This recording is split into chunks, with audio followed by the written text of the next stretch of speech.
akan ada 3 golongan yang dilemparkan ke dalam api neraka. Golongan yang pertama adalah rajulun ustushida, yaitu orang yang berjihad di jalan Allah.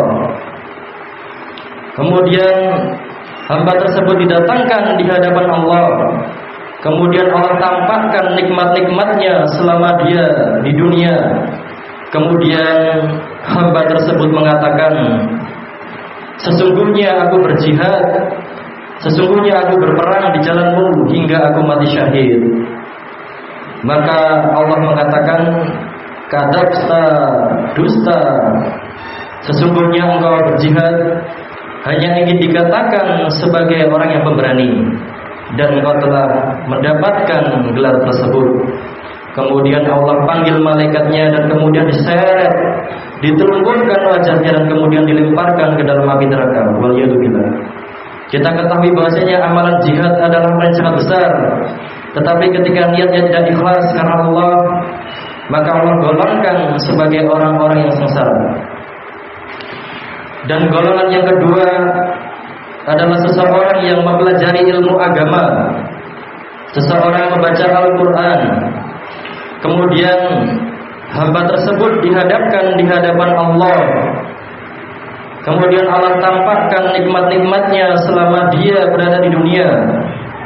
Kemudian hamba tersebut mengatakan, sesungguhnya aku mempelajari ilmu agama hanya ingin mengharapkan balasan-Mu ya Allah, dan aku membaca Al-Quran agar mendapat pahala dari-Mu ya Allah. Maka Allah mengatakan, kadzabta, dusta, sesungguhnya engkau mempelajari ilmu agama agar dikatakan sebagai orang alim, agar dikatakan seorang tuan guru, dan engkau telah mendapatkan gelar tersebut di dunia. Maka Allah panggil malaikatnya dan kemudian diseret, ditelungkupkan wajahnya dan kemudian dilemparkan ke dalam api neraka. Waliyadzubillah. Kita ketahui bahwasanya membaca Al-Quran adalah amalan yang sangat mulia, bahkan setiap hurufnya dilipat gandakan sebagai pahala kebaikan.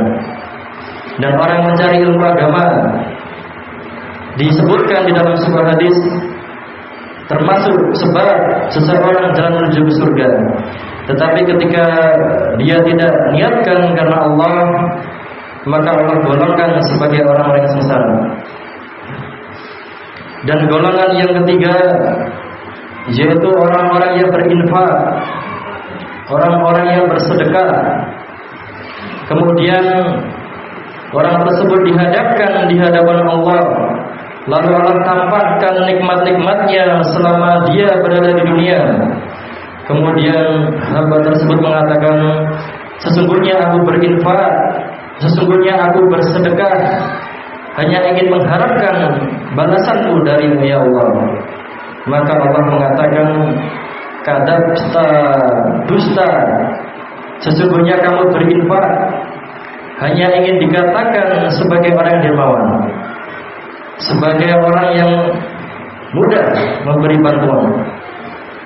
Kita ketahui bahwasanya berinfak, bersedekah adalah amalan yang sangat besar. Tetapi ketika niatnya tidak ikhlas karena Allah Subhanahu wa taala, maka Allah golongkan sebagai orang-orang yang merugi. Hendaknya kita senantiasa memohon kepada Allah Subhanahu wa taala agar senantiasa diberikan keistiqomahan dalam setiap amalan-amalan. Dan salah satu doa yang dipanjatkan oleh Rasulullah SAW agar senantiasa istiqomah, ya muqallibal qulub tasbit qalbi ala dinik, wahai zat yang maha bolak-balikan hati, teguhkanlah hatiku di atas agama-Mu.